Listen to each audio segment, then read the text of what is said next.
نحمده ونصلي على رسوله الكريم اما بعد فاعوذ بالله من الشيطان الرجيم بسم الله الرحمن الرحيم رب اشرح لي صدري ويسر لي امري واحلل عقدة من لساني يفقهوا قولي۔ السلام علیکم ورحمۃ اللہ وبرکاتہ۔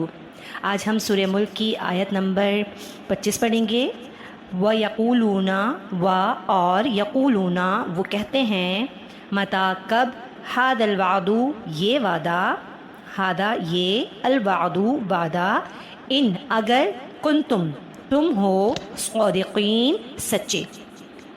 اب اس کا بامحاورہ ترجمہ اس طرح سے ہوگا کہ وہ یہ کہتے ہیں، متا ہاد الوعد کب ہوگا یہ وعدہ، ان کنتم صادقین اگر تم سچے ہو۔ آیت نمبر 24 میں فرمایا تھا، کل کہہ دیجئے، ہاد الذی اللہ وہ ذات ہے، ذرأکم فی الارض جس نے تم کو زمین میں پھیلا دیا، وإلیہ تحشرون اور اسی کی طرف لوٹ کر جانا ہے۔ اب یہاں پر جو لفظ ہے تو شرون لوٹ کر جانا ہے، اس سے مراد یہ ہے کہ اللہ تبارک و تعالیٰ کے پاس ایک دن تمام انسان حاضر ہوں گے اور وہ آخرت کا یا قیامت کا دن ہوگا۔ اب آخرت یا قیامت کا جو کنسیپٹ ہے، جیسے کہ اللہ تبارک و تعالیٰ قرآن پاک میں بھی فرماتے ہیں کہ وَبِالْآخِرَةِ هُمْ يُوقِنُونَ، یعنی جو ایمان لے کر آتے ہیں، جو اللہ تبارک و تعالیٰ پہ ایمان لاتے ہیں، رسول کی اطاعت کرتے ہیں اور اللہ تبارک و تعالیٰ نے جو کتاب بھیجی ہے اس کی اطاعت کرتے ہیں، اس پر چلتے ہیں۔ تو اللہ تبارک و تعالیٰ وہاں پہ مومنین کی صفت بیان کر رہے ہیں کہ مومن وہ لوگ ہوتے ہیں کہ جو آخرت پر ایمان لے کر کے آتے ہیں۔ اب یہاں پہ ان لوگوں سے یہ کہا جا رہا ہے کہ نبی کریم صلی اللہ علیہ وسلم ان لوگوں سے یہ فرما دیجئے کہ اللہ تعالیٰ ہی وہ ذات ہے کہ جس نے تم کو زمین میں پھیلایا ہے، یعنی اللہ کے سوا کوئی معبود نہیں ہے۔ جو تمہارے باطل معبودان ہیں وہ ان کے بارے میں اللہ تبارک و تعالیٰ قرآن پاک میں فرماتے ہیں کہ اللہ تبارک و تعالیٰ کی تخلیقات کو ذرا دیکھو، زمین اور آسمان میں اللہ تعالیٰ نے کیا کچھ نہیں پیدا کر دیا۔ زمین، آسمان اور اس کے درمیان جتنی بھی چیزیں وہ اللہ تعالیٰ نے پیدا کی ہیں، تو ان میں سے کوئی ایک چیز بھی ایسی ہے جو تمہارے باطل معبودوں نے پیدا کی ہو؟ تو اب اللہ تبارک و تعالیٰ یہاں پہ فرما رہے ہیں وَإِلَيْهِ تُحْشَرُونَ اور اسی کی طرف لوٹ کر جانا ہے۔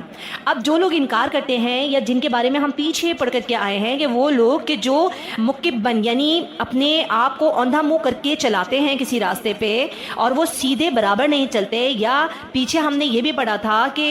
اصحاب الجحیم نے کہا تھا کہ ہم نے نہ تو سمجھی تھی بات اور نہ ہی ہم نے سنا تھا کسی رسول کی بات کو، بلکہ ہم تو ان کی باتوں کے انکاری بھی تھے، ہم تو ان کی باتوں پر یقین ہی نہیں کرتے تھے اور ہم کہتے تھے کہ نہیں، اللہ تبارک و تعالیٰ نے ایسی کوئی چیز نازل نہیں کی، نہ تو رسول اور نہ ہی کوئی کتاب۔ ایسا نہیں ہے کہ وہ رسول کی اطاعت نہیں کر رہے، بلکہ وہ جو تعلیمات لے کر کے آیا ہے وہ ان تمام چیزوں کا انکار کر رہے ہیں اور کہ اپنے منہ کو بالکل اوندھا کر کے چلاتے ہیں، گرتے پڑتے چلتے ہیں۔ علاوہ یہاں پہ ایک اور عقیدے کا ذکر کیا جا رہا ہے وَإِلَيْهِ تُحْشَرُونَ میں، اور وہ ہے آخرت کا عقیدہ، یعنی وہ تو اس بارے میں بھی متذبذب ہیں، یہ بہت زیادہ شک و شبہات میں ہیں کہ کوئی قیامت کا دن بھی آئے گا۔ ان کو تو یہ لگتا ہے، جو لوگ اللہ تبارک و تعالیٰ کے احکامات کے انکاری ہیں، اللہ کی کتاب کے انکاری ہیں، یا اللہ کی کتاب سے منہ موڑتے ہیں اور رسول کی اطاعت نہیں کرتے، اس کی باتوں کو بالکل توجہ نہیں دیتے اور اللہ تعالیٰ کے احکامات پہ عمل بھی نہیں کرتے اور وہ گرتے پڑتے راستے پر چلتے ہیں، تو ان کے ساتھ ایک پرابلم یہ بھی ہے کہ وہ آخرت کے بھی انکاری ہیں۔ کیوں؟ اس لیے کہ جو عقیدہ آخرت رکھتا ہے، جو اپنی آخرت کو یاد رکھتا ہے،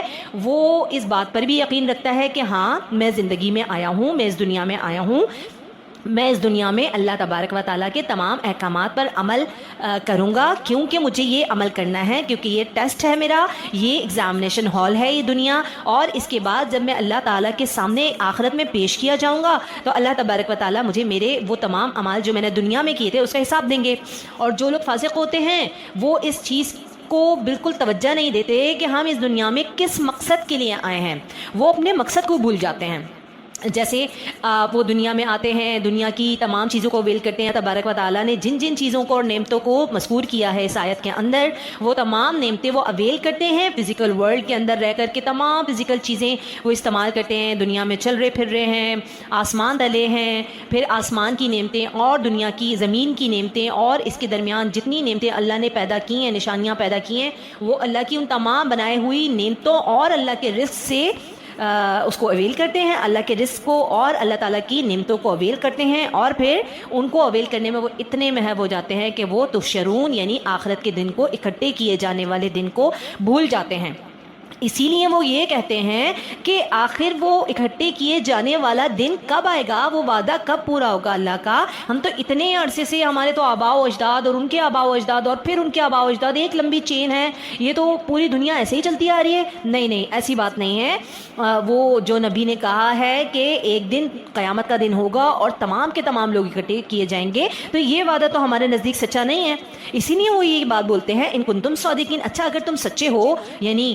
رسولوں کو مخاطب کر کے کہا جا رہا ہے کہ اگر تم سچے ہو تو اچھا یہ بتاؤ یہ وعدہ ہوگا کب پورا. اللہ تبارک و تعالیٰ قرآن پاک میں فرماتے ہیں کہ یہ لوگ اس وعدے کی جلدی مچا رہے ہیں جو ان سے کیا جا رہا ہے. یعنی کہ جب رسول آتا ہے اور تعلیمات اپنی پیش کرتا ہے تو رسول ان کو بتاتا ہے کہ یہ بیسک عقائد ہیں، اور ان عقائد میں سے ایک عقیدہ آخرت میں آپ کو حساب کے لیے اپنے رب کے آگے پیش ہونے کا بھی ہے.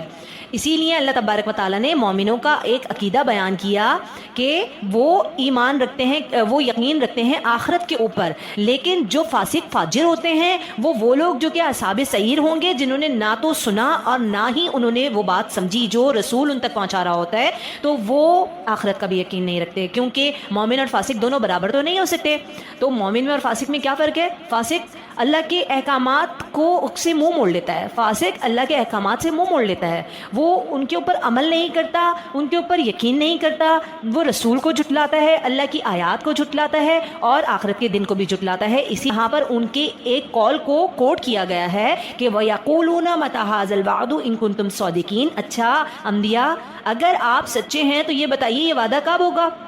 تو لہٰذا وہ قیامت کی جلدی مچا رہے ہیں. لیکن جو عقل مند ہوتے ہیں وہ اپنے اعمال پر نظر رکھتے ہیں اور وہ قیامت کی جلدی مچانے کے بجائے یا آخرت کی جلدی مچانے کے بجائے اس بات پر فوکس ہوتے ہیں کہ ہم اچھے اعمال کر کے آخرت میں اللہ تعالیٰ کے سامنے پیش کیے جائیں تاکہ اللہ تبارک و تعالیٰ ہمیں ہمارے اعمال کا بہترین اجر دے. اللہ تبارک و تعالیٰ سے دعا ہے کہ اللہ تبارک و تعالیٰ ہمیں نیک اعمال کرنے کی توفیق عطا فرمائے اور آخرت میں ہمیں ہمارے نیک اعمال کا بہترین اجر اپنی رحمت کے ساتھ عطا فرمائے. آمین ثم آمین. سبحانک اللہم وبحمدک نشہد ان لا الہ الا انت نستغفرک ونتوب الیک. السلام علیکم ورحمۃ اللہ وبرکاتہ.